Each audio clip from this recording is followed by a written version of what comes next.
So, ito yung binili natin sa Shopee.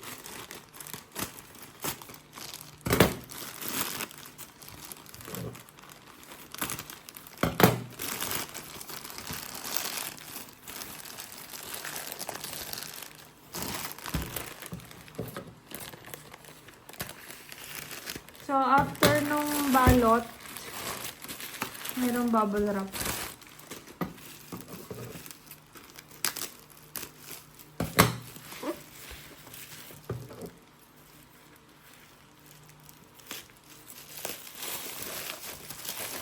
So, ayan yung binili natin.